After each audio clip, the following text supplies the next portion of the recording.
and gentlemen, step right up.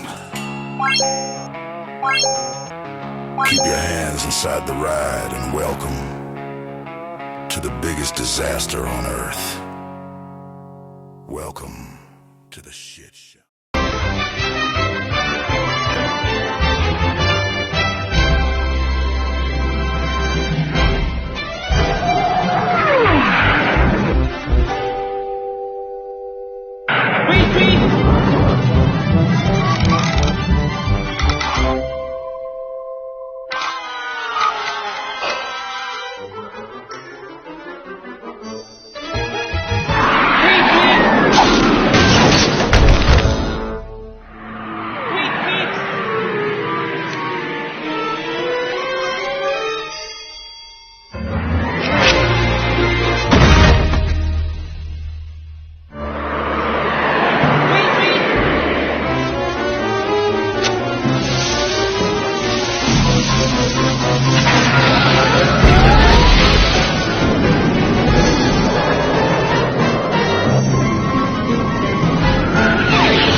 What's your emergency? Hi. What's going on? I was supposed to leave for work an hour ago. I'm still sitting in my car. Are you in danger, sir? No, I'm fine. The engine's on, and my body just isn't doing it. Are you feeling dizzy? Disoriented? No, that's the weird part. Everything feels clear. Do you want medical assistance? I don't think so. Nothing hurts. That's actually why I got scared. Can you tell me where you are? Parking lot. Same one I use every day. Sir, sometimes anxiety can... It's not anxiety. I'm not nervous. I'm not tired. I'm not sad. I just don't feel the pressure anymore. What pressure? You know, the thing that makes you move. The thing that tells you you're late. Have you experienced this before? No, but I think it's happening to other people. What makes you think that? Because no one else has gone inside yet. Sir, how long have you been there? Long enough that I should care. I don't. I'm going to stay on the line with you, okay? You can if you want. I don't really mind either way.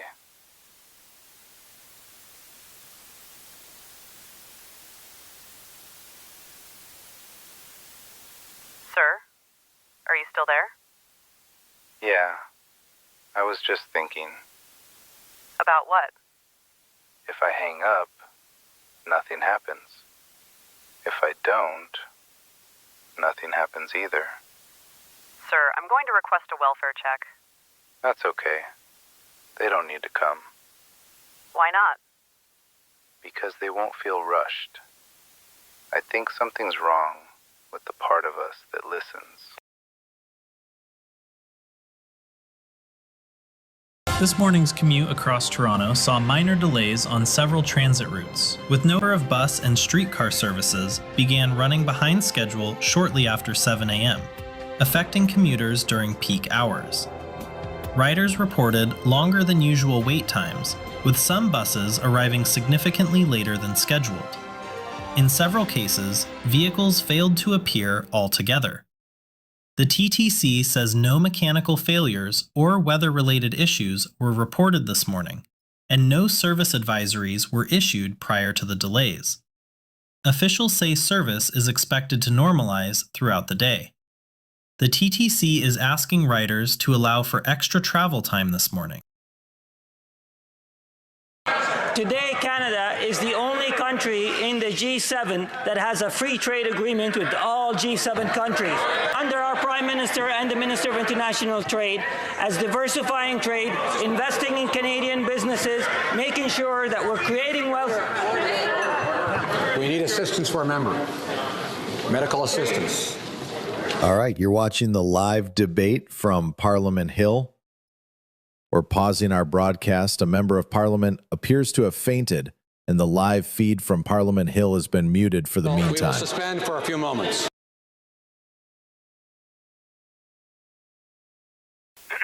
Madam Secretary, sorry to interrupt, but tracking call-ins across federal departments, not sick leave requests, just absence notices. How many? At first we thought it was isolated, transportation, then energy. As of 9:30, we're seeing simultaneous drops across numerous sectors. Define drops. 20 to 30% in some offices, higher in administrative divisions. Is there a strike call? No, ma'am. Unions aren't aware of anything. No demands, no coordination. Weather? Clear nationwide. Medical? That's the thing. Most callers aren't reporting symptoms.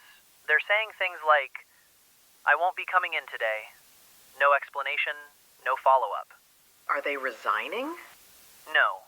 They're asking to be marked present later. Some say they'll check back tomorrow. They don't sound distressed. They sound flat. Which departments?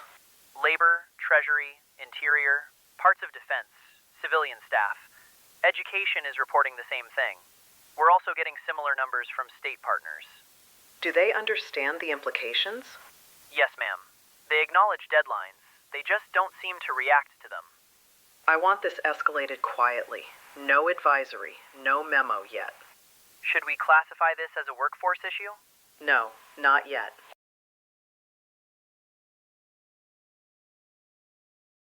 Ask your doctor about how...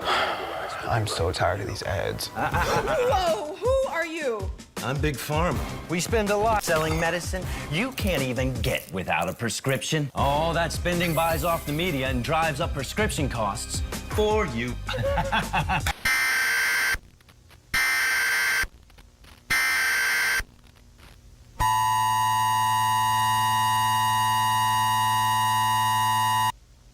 The following message is issued at the request of the Houston 911 Emergency Management Agency.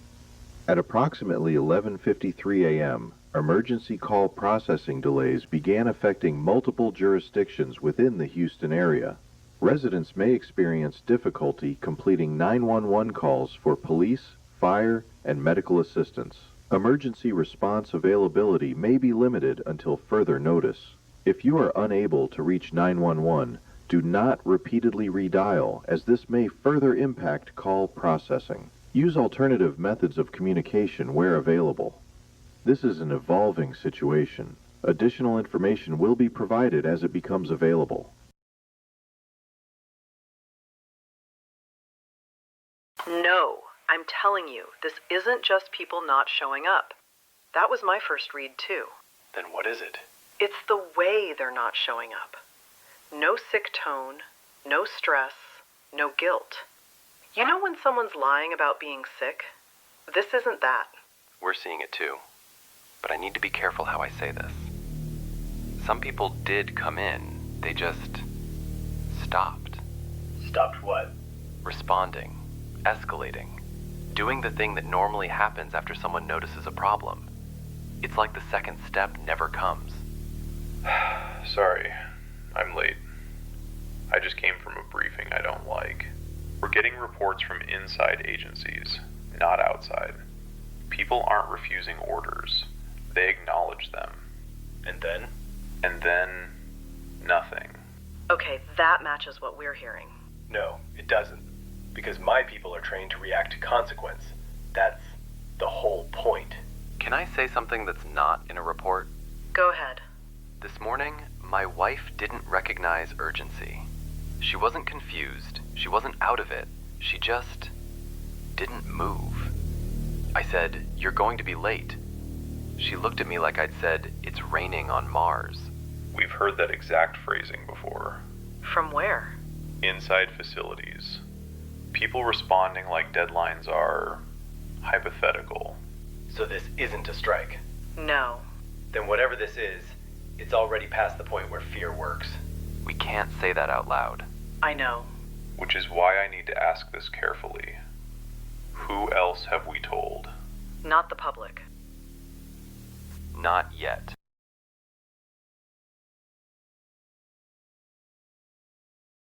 We're joined now by a spokesperson from the Prime Minister's office. Thank you for speaking with us. Yes. I want to ask you directly: service gaps, delayed responses, and people simply disengaging. Some medical professionals are questioning whether this could be a rapidly spreading illness. Is the government investigating that possibility? There's no indication of illness at this time. When you say no indication, does that mean no symptoms or no diagnosis? We're monitoring the situation. Monitoring what exactly? Because what people are describing doesn't look like stress or fatigue. It looks sudden. It would be premature to speculate. Can I just check something? Are you all right? You sound a bit distant. I'm fine. You're sure? Yes. I don't feel unwell. Okay, let me ask this another way. Is the Prime Minister confident that this isn't spreading through the population? Confidence isn't the issue. Then what is? People are still functioning. Functioning how? They're present. But are they responding? We're confident normal operations will resume. That wasn't an answer. We'll provide updates as necessary. One final question. If this is something spreading, how quickly would the public be told? There's no cause for alarm. I want to be careful how we describe what you're seeing here. People are continuing to move into areas that are clearly blocked off. What's unclear at this point is what triggered this.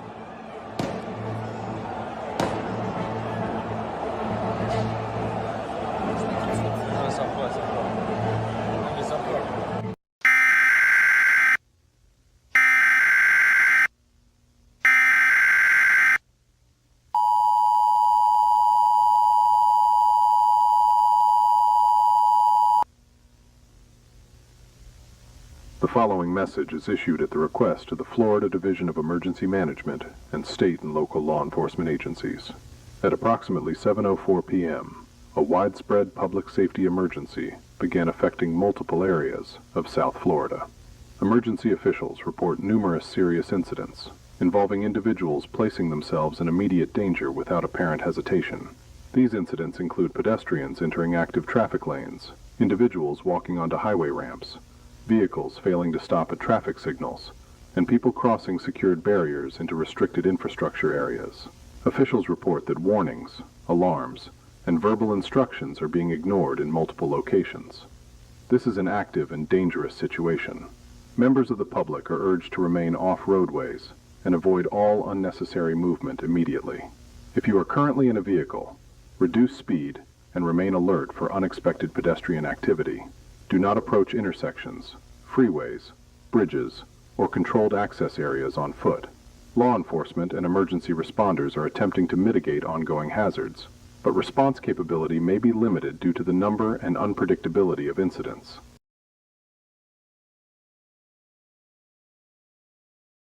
Where are you right now?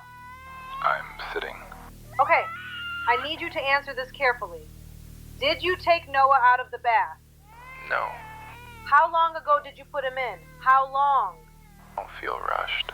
You don't get to decide that. Is the water still running? I think so. Okay.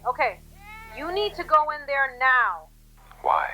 Because he can't get out by himself. Please say you're walking, please. I don't feel like something bad is happening. That doesn't matter. How long have you been on the couch? Since earlier. Stay on the line.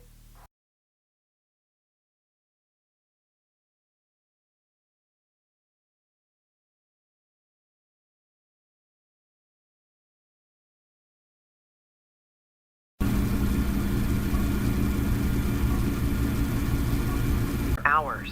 I know. Just stop for a second. The president is gone. We're operating without executive authority. Congress? Quorum's broken. Half the House didn't show. Senate's worse. So continuity is theoretical. I'm going to say this plainly, because you don't have time. We have observed and examined affected individuals directly. They are conscious. They are oriented. They recognize family, rank, law. Because recognition isn't restraint. The part of the brain that assigns weight to consequence isn't functioning. So they don't feel fear. They don't feel compelled. They know what death is. They just don't act to avoid it. Say the numbers. Roughly 60% of the global population is affected. Urban centers are higher. Critical infrastructure workers are not exempt. That means power plants are unattended or abandoned. Dams. No manual oversight. Air traffic? Pilots understand the rules. They don't feel obligated to follow them. Nuclear weapons are still controlled by people. Yes, including people with no fear of consequence. Markets? Contracts assume compliance. Money assumes restraint.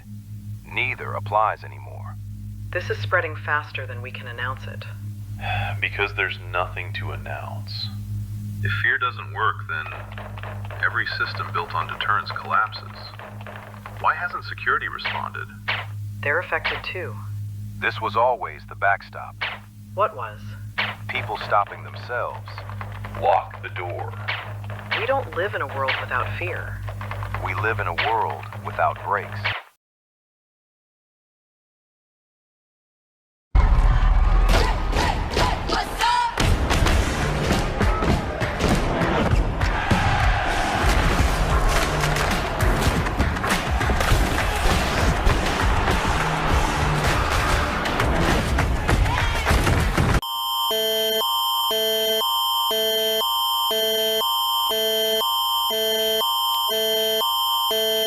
This message is issued by the Government of Canada.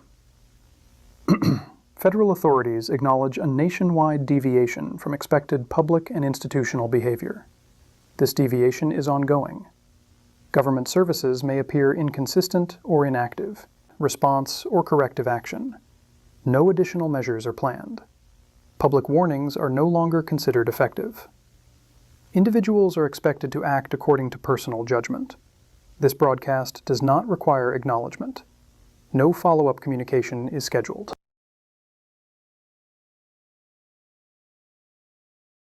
Can you tell me what you're feeling right now? You want me to say nothing. That would make this easier for you. Why do you think that? Because if I say nothing, you can still put me somewhere. Are you? You're afraid right now. I don't believe... Your voice went higher. Your foot hasn't stopped moving. You haven't looked at the door once. That doesn't mean... It means you're still governed. Governed by what? By the part of you that asks permission before you think. And you don't have that? I have memory. I have understanding. I have awareness. I just don't have resistance anymore. Resistance to what? To impulses you still argue with. That's why some people panicked. And others didn't. Number.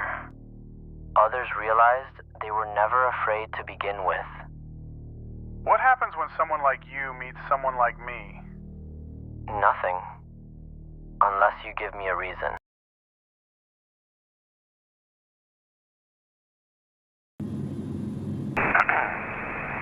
Houston, this is the International Space Station. Say who's here again, in case this gets pulled later. were 7 of us on board. 2 from the U.S., 1 Canadian, 1 European, 2 Russian, 1 Japanese. We're all still here. We've been calling for hours, not just Houston, Moscow, Montreal, Tsukuba. No one's answering.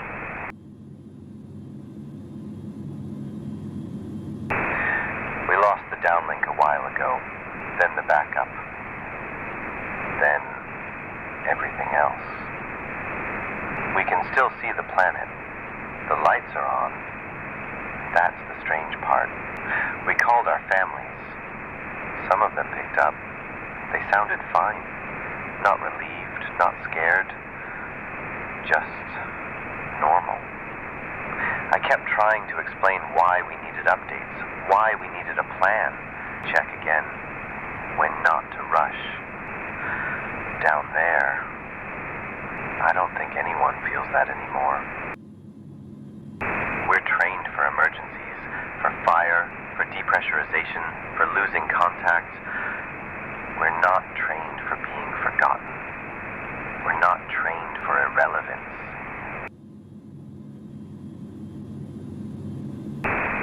We don't know who's going to guide us home.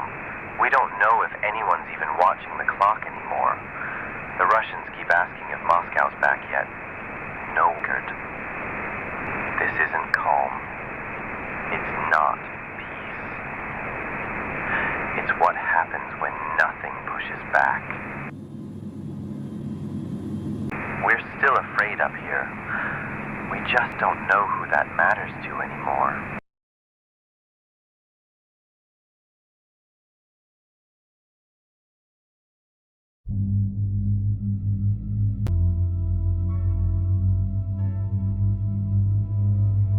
Welcome to the final report of the National Stabilization Commission. 5 years ago, global order was failing. Not from collapse, from refusal. People stopped showing up, stopped complying, stopped believing that pressure justified participation. Revolutions multiplied, regimes destabilized, productivity declined across every major economy. Capital was intact, control was not.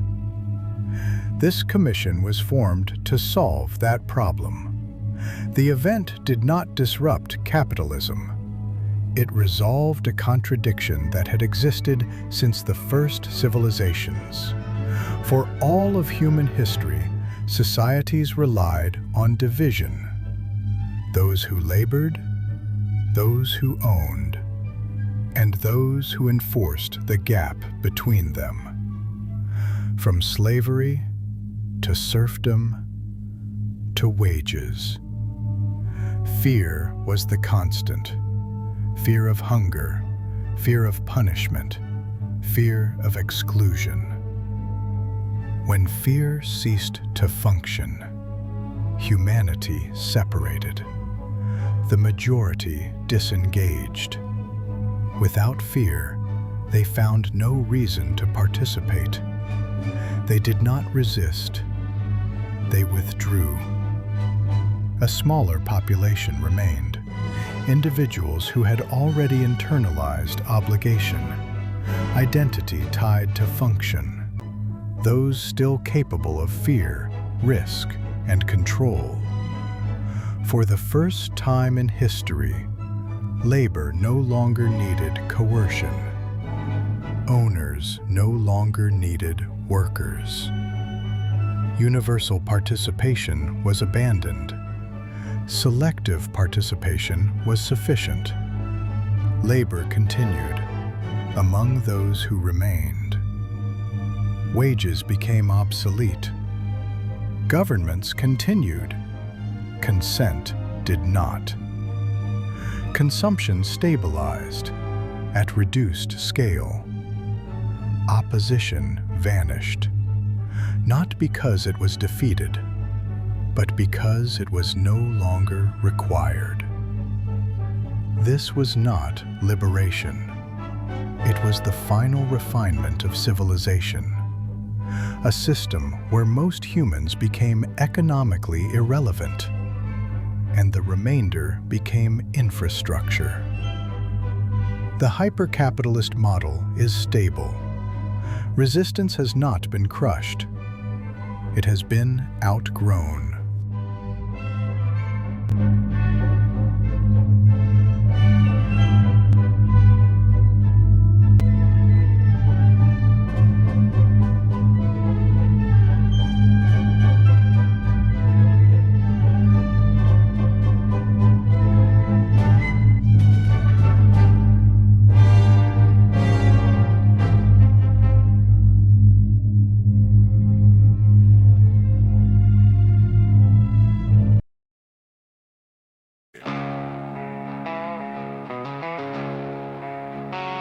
Ladies and gentlemen, step right up. Keep your hands inside the ride and welcome to the biggest disaster on Earth. Welcome to the shit show.